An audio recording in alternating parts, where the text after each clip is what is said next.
삼국유사를 지은 스님이죠.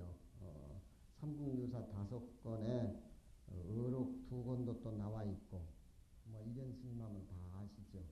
그 이련 스님이 2차돈에 그 염촉 2차돈에 그 순교하는 그 당시를 회고하면서 또 지은 시가 하나 있습니다. 3마리 채구만. 순이 경생 이족정 천화 배규 갱다쟁이라 아연일금 신망후에 오는 종성이 동경제라. 이건 마양경진 경자운이구만. 의를 따라 가지고서 자기 생명을 가볍게 하는 것도 이미 좋기 놀랄만 하지만 다 있는 얘기들이에요.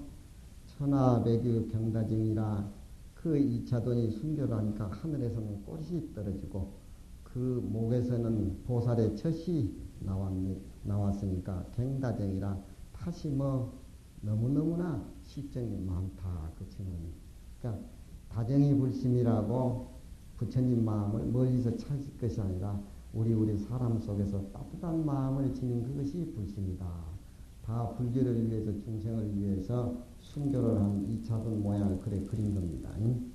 아연일망 신망후에 아연은 조련이 시간부사입니다. 조련이 한 칼이 2차돈의 목을 벤 후에 오는 정성이 동재경이라 선원마다 종소리 병새소리가 임금의 서울에 울리더라.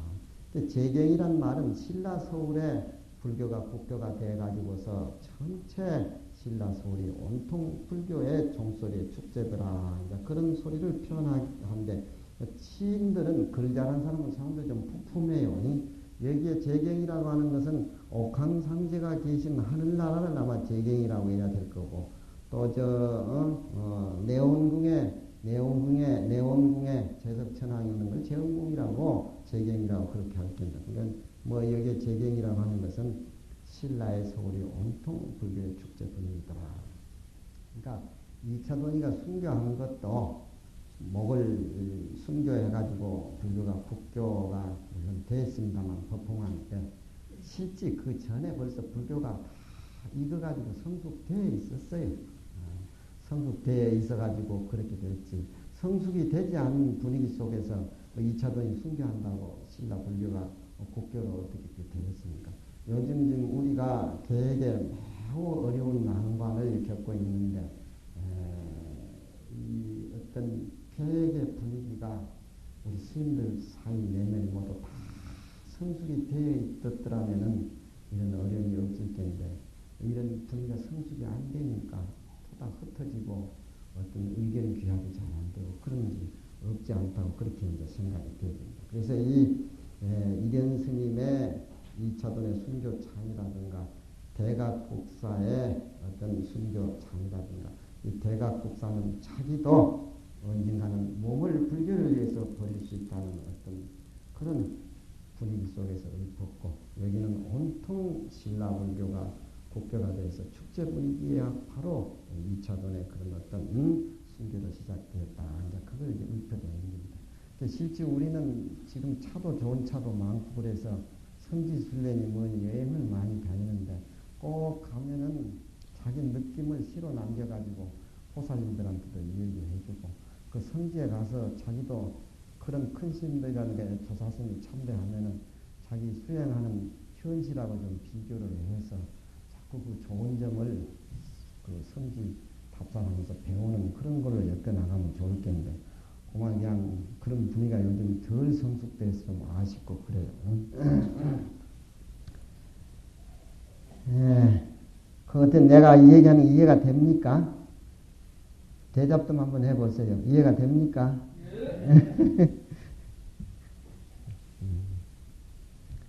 다음은 이 고려 때 종령 스님인데 호를 조감이라고 그래 붙였구만요. 좀 인색했던 모양인가 봐. 이제 호를 읽어보면 알아요. 어쨌든지 좀 인색하니까 좀 만족하게 베풀어라. 그래서 아마 호를 그리 지어준 것 같아.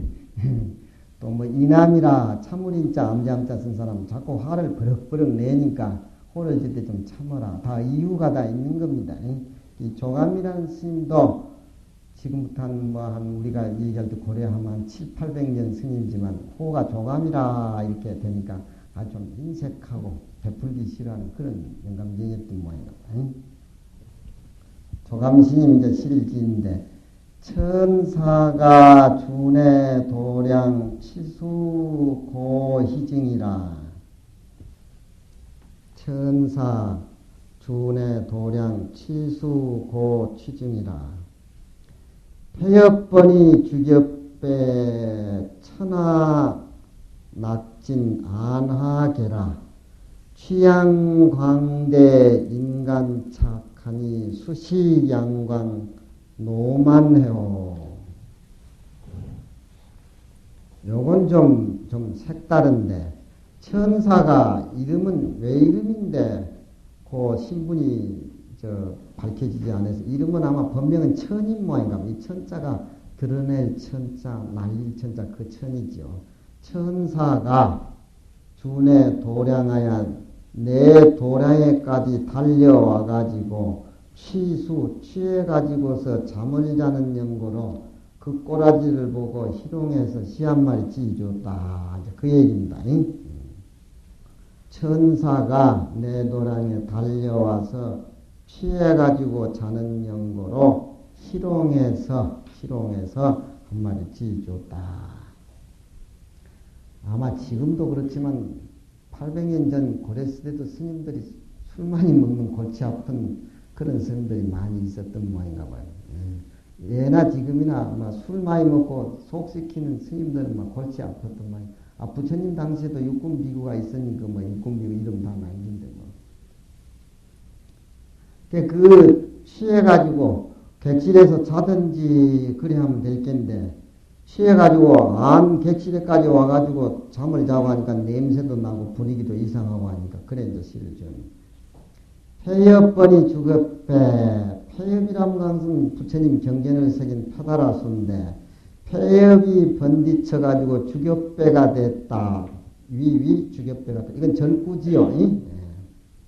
주겹배라고 하는 것은 요즘 중국 술에 포춘주, 주겹배, 술 이름이 중국에는 그 어떤 그런 이름을 따가지고 아주 다양하게 그렇게 많이 지은 게 있는데 폐엽은 이거 부처님 경전이 번디쳐가지고 그런 술잔이 됐다는 것은 아마 폐엽배라고 하는 건 좀 고상하게 표현해서 그렇지 아마 바를 때 가지고 술 퍼먹었다 이제 그런 얘기를 봐야 되겠고 이건 안 되지. 폐엽이 번이 주겹배, 폐엽이 번디쳐가지고 주겹배가 되는데 천하 낙진 안하게라. 하늘꽃이 떨어졌다 하니 눈에 꽃이 활짝 열렸다. 이것은 천하라고 하는 것은 마음 수양이 잘 돼가지고 경전을 얘기한다든가 설법을 한다든가 모두 그러면은 그 축제도 하면서 꽃이 내렸다. 이제 덕산 스님 같은 분이 이제 금강경 강의할 적에 그렇게 천하난락이라 그런 표시인데 여기에서 천하가 떨어졌다 했단 말은 본정신이 이제 사라졌다는 그런 얘기요. 안하게란 말은 이제 술이 취해가지고 눈이 충혈이 됐다는 그런 얘기입니다. 안하게. 술 잘 잡수는 분들은 뭐 다 알지 뭐. 한 잔, 두 잔 먹을 때는 좀 말똥말똥한 건데 여러 잔 먹으면 천하납진데 안하게라. 눈꽃이 핀다가 눈이 얼음얼음하게 막 잘 안 보이고 뭐 그냥 법당에 부처님도 안 보이고 막 신도도 안 보이고 아무것도 안 보이는 그런 점. 이런 것도 이제 시를 이렇게 짓고 표현하는데 재밌어요. 그 옛날 노인들. 취향은 광대 인간착이라. 그 술 취한 고향은 너무너무 넓어. 술만 들어가면 안하무인다. 너무 세상이 넓고 노한데 인간착이라. 인간 세상이 좁아. 그러니 막 장삼자락이 골륜산에 걸리고 하늘에 구름이 막 이불이 되고 말이야. 취한 고향은 광대하지만 인간 세상은 너무 참 작아. 술 취하면 다 그런 모양인가. 난 술이 안 취해서 이 경계 난 모르겠구만. 수식양광 노만해요. 누가 양광이란 말은 본심은 그렇지 않는데, 양광이란 말은 본심은 그렇지 않는데, 세상을 피해 살기 위해서 다른 사람의 눈을 피해서 미친 척 하는 것이 그게 양광이에요. 옛날은 그런 스님들이 많았던 모양인가 봐요. 어떤 자기 법이 피어지지 않았을 적에 다른 자기 도의 세계가 세상하고 인연이 안 맞았을 때 술로 한석을 보내는 그런 사람들이 많은데 이 술 취한 이 천사는 아마 어떤 그런 그 당시에 자세히는 모르지만 어떤 술을 먹어야만 되고 또 미친 짓거리를 해야만 하는 그런 분위기가 있었던 모양 같습니다. 그렇게 봐줘요. 뭐 이 시가 이렇게 어떤 그런 분위기가 좀 이 시를 뽑는 글 잘하는 사람들에게 어떤 기상이 좀 넓고 멋이 있어서 그래 뽑은 것 같아요. 누가 미친 짓거리 하는 늙은 마네는 내가 아무리 봐도 사람 이름 같아 보니까 늙은 마네의 심정을 누가 알아줄까? 시짓는 나나 알아주지. 사실 우리 노심이 술을 참 잘 잡숴가지고 난 술에 녹아난 사람입니다, 사실. 근데 왜 또 내 상자 녀석도 그렇게 술을 잘 먹더라고.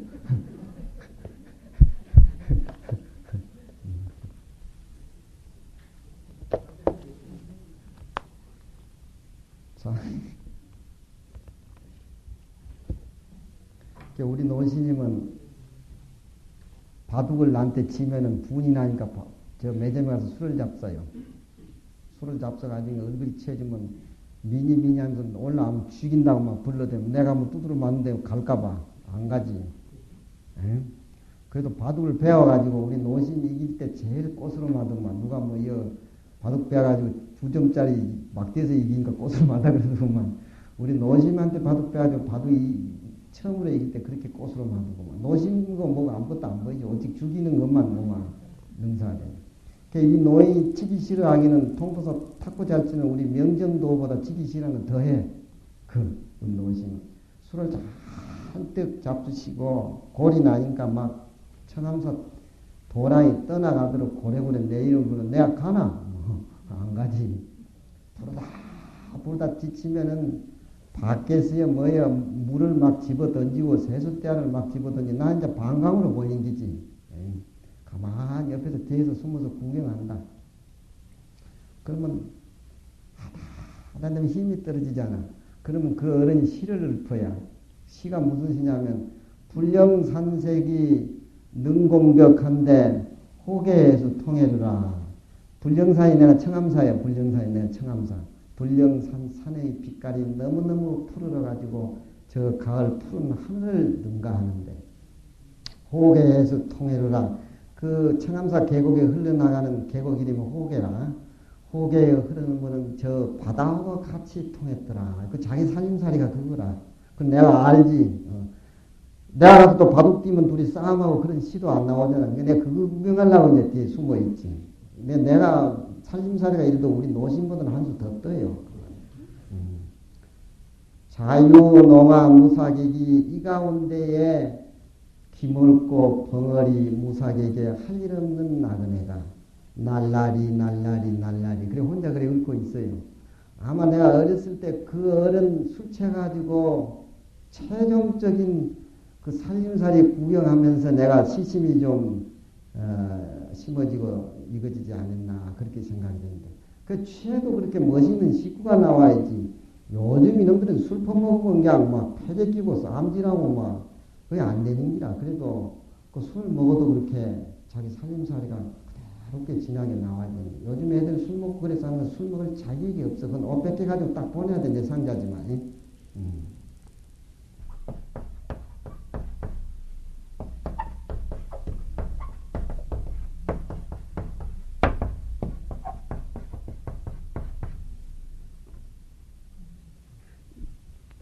근데 그 어른은 술 깨고 나면 다 잊어버려. 알고 그러는지 아무것도 몰라. 아무것도 몰라. 언제 내가 그런 짓 했느냐. 근데 우리 스님이 이제 초건초건 술 잡을 때 따지고 하면은 이제 그러다 기억하고 있다가 나중에 가가지고 한판 벌리고 나서 이제 막 개판 한번 치지 또.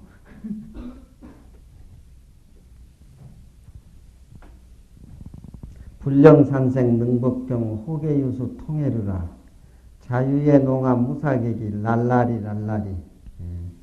예. 절집안에 사는 하나의 자기 마음의 세계 독특한 즐거움 하나는 갖고 살아야 돼. 그게 없으면 흔들려야.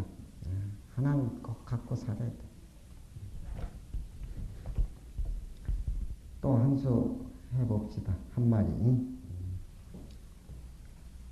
시영이라는 스님도 고려때 스님인데 차 임습유 시운이라. 그 옛날 그 고려 때 보면 스님네들이 글을 잘하고 시를 잘해서 마을의 선비들이 절에 가서 스님들한테 유서를 배우고 그런 것들이 문집에 많이 나와요. 요즘은 세태가 이래가지고 스님네들이 공부를 안 하고 막 부처님 경전을 멀리하고 뭐 그러다 보니까 고려 시대는 그런 것들이 많이 나오고 그래서 여기에도 보면은 임씨라는 습유라고 하는 것은 벼슬 이름인데 지금 벼슬의 등급은 어떻게 될런지 모르지만 고시에 파스해가지고 고시 그 판검사가 되기 위해서 연수원에 교육받는 그런 어떤 차원의 습유벼슬이에요. 그러니까 그 떨어지는 것을 임금이 제대로 못 살피고 그런 것들을 떨어져 있는 것을 주워가지고서 임금에게 조언해서 확인시켜주고 그런 벼슬인데 이게 아니 간이대부라든가 습유벼슬은 내가 알기로는 옛날 요즘 그 어떤 벼슬에 해당되는지 모르지만 그런 어떤 참신한 그런 그 벼슬이라고 그래 생각이 드는데 그 임습유라는 그 임시성을 가지고 습유벼슬하는 그분이 이 시영이라는 스님에게 자기 어떤 세계를 시로 표현해서 준 내용을 거기에 준 편지 운을 이 시영이라는 스님이 달아가지고 다시 주는 편지 내용입니다. 이것도 율시지요. 이력출의 기호연 연경연부 기년연고 나지항맥 요요유 원시 오니 탁탁연이라 백구이변 황운세요 자태정반 수음언이라 장사처간 수운제나 1.0서 노단편이라 일렵출의 기호연 하나의 오동잎이 떨어져 일렵은 오동잎이 떨어지는 가를 의미합니다. 소동파가 집을 사가지고 이사를 했는데 그날 저녁에 보름달이 떠 있는데 오동나무 잎사귀에 보름달이 더 걸리니까 시인 생각이 아주 기가 막히다. 그래서 집값을 하나 더 쳐줬다. 그런 멋이 있어요. 이랩이라고 하는 것은 벌써 가을이 돌아오죠. 낙엽이 물든다든가 떨어지는 그런 일렵출의 기호연 한 잎사귀 가을이 오니 기호연이라. 호연이라고 하는 것은 내 마음이 더위에 짜부라지고 그 더위에 시달렸던 내 마음이 호연지기 활달한 기운, 내 마음이 활달한 기운이 대사란한다. 대사란하니 연경, 연부, 기년연고, 연경, 세월이 지나고 세월이 다시 하니 몇 세월, 몇 나이를 먹었던 거 자기 나이 많은 그런 어떤 표현입니다. 그 재밌는 표현이에요. 시라는 게 그런 겁니다. 세월이 지나고 세월이 다시 하니 몇 세월 몇 나이나 먹었던 거 거의 그렇게 재밌게 표현된 거예요. 나지항맥 요요유가 나자는 어찌 나자 지지 알았으랴 나지 어찌 항맥의 요요유가 요요유란 말은 저 길거리에 흔들거리는 버드나무가 원시 원래 이 오니는 진흙 속입니다. 오니 진흙 속에 탁탁이란 말은 맹성맹성하고 깨끗하다는 말인데 진흙 속에 물들지 않는 연꽃과 같다라고 하는 것을 나지 어떻게 알았으리요. 그러니까 버드나무가 물속에서 물들지 않고 깨끗하게 나오는 그 어린 버드나무의 잎사귀나 또 진흙 속에서 물들지 않는 연꽃이나 원래 근본 생김새는 둘이 다 그렇게 깨끗했다. 그렇지만 꽃이 피가지고서 연꽃은 참 좋은 의미를 지고 있지만 길거리에 늘어져 있는 버드나무는 또 그 나름대로의 다른 어떤 모양을 가지고 있지만 원래 어렸을 적에는 그렇게 물들이지 않은 탁탁한 본래 맑고 깨끗한 그런 것들이었다. 그런 말 하면 우리 불법하고 곁들여 가지고 이해를 해볼 만하지요. 백구비변에 황은세요. 아까 얘기할 적에 나지 항매교의 원시원이 탁탁연이라 이것은 시영 스님의 마음의 세계를 읊은 함연으로 그렇게 봐야 되겠죠. 자, 앞에 시간에 강의를 한 그 일치를 그렇게 봐야 돼요. 다음은 이제 경계를 읊은 겁니다. 백구비변 황운세요. 흰 국화 울타리 옆에는 황운세. 황이라고 하는 것은 대나무 밭을 황이라 그러죠. 대나무 바람에 운치가 쇠쇠 부서지고 실제 우리는 쌍계사라든가 모두 범어사 같은 데라든가 절에 가면 대나무가 많이 있지만 대나무를 이 고인 시를 통해서 시를 알고 또 대나무를 찾아보면 바로 그 시신이 바로 내끼 되는 것이죠. 흰 국화 울타리 옆에는 대바람 소리에 그 운치가 쇠쇠 부서지고 사각사각 그렇게 들린다 이 말입니다. 무슨 바람 불어도 대나무 바람 소리가 사각사각 그렇게 싱그럽죠. 대나무는 또 군자의 기상을 의미하고 대나무는 또 속이 비어있기 때문에 사체를 타자고 항상 푸르다 불리하고 많이 연관되는 그런 것들이고 대나무는 또 이 당시 때 당나라 때 왕이라든가 소동파가 많이 읊으지요. 자태정반에 세운저 자태정반에 수운이라 붉은 이끼가 모락모락 자라는 뜨락 곁에는 반이라고 하는 것은 이제 언덕을 의미로 하는 겁니다. 축 늘어지는 나무 그림자가 석양에 아주 둥글게 그렇게 들고 있다. 이건 율시를 짓는 경계를 읊은 분위기고 앞에는 자기의 생각을 대글을 지어가지고 그렇게 대를 맞춰서 읊은 겁니다. 장사처간 수운제나 1.0서 노단편이라 장사는 이제 한나라 때 가이상서라고 나오는데 가이라는 그 유명한 학자가 있었는데 한나라 때 나이 20살에 박사지에 오른 가히 학자였어요. 또 천대는 동중서라고 또 유명한 학자가 있었는데 나이 20에 박사지에 올랐는데 장사란 땅에 나이 어려가지고 너무 끄고 맺고 그렇게 상소를 올리다 보니까 정적에 말려가지고 장사 땅에 귀향을 가게 됐습니다.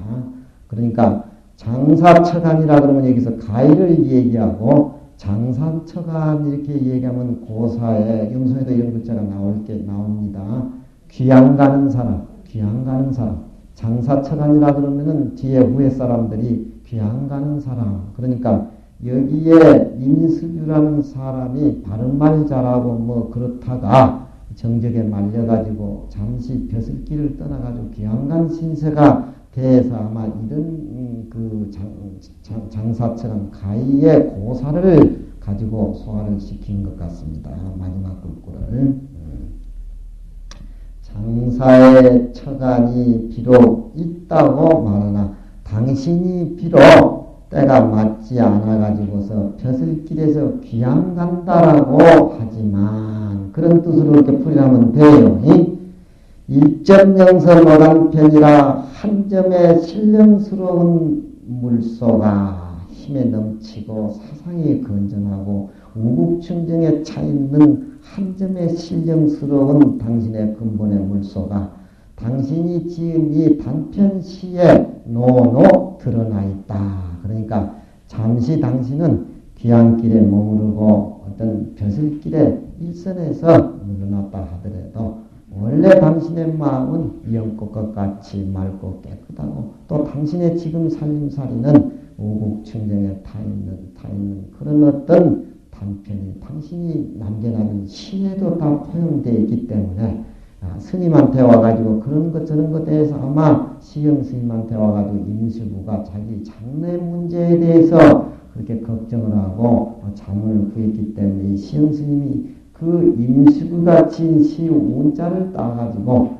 이렇게 격려를 해주고 북동적으로 힘을 넘치게 해주는 그런 시 같습니다.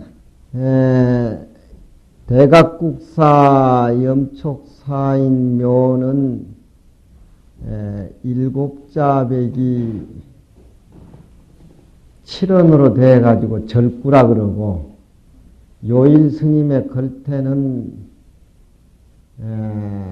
일곱자백이로 수련, 합년, 경년, 미련 해가지고 이걸 율시라 그럽니다. 오전 시간에도 율시는 당나라 전에는 이런 율시가 없었는데 당나라 때 근체시가 유행이 돼가지고 이 율시에 대해서 제일 천이무봉하게 시를 잘 지은 분이 두보였어요. 그래서 두보를 율시에 대가라. 그리고 이 다른 그런 당시 내용은 내가 중간에 가끔씩 이 얘기를 해드릴 테니까. 그래서 그 염촉사인묘는 칠은 절구라 그렇게 아시면 되겠고, 걸태는 오혼율로, 합년하고 경년은 경계를 읊고 또 자기의 마음의 세계를 읊는데, 합년이 경을 읊든지 정을 읊든지 순서가 바뀌어져도 이 관계가 없습니다.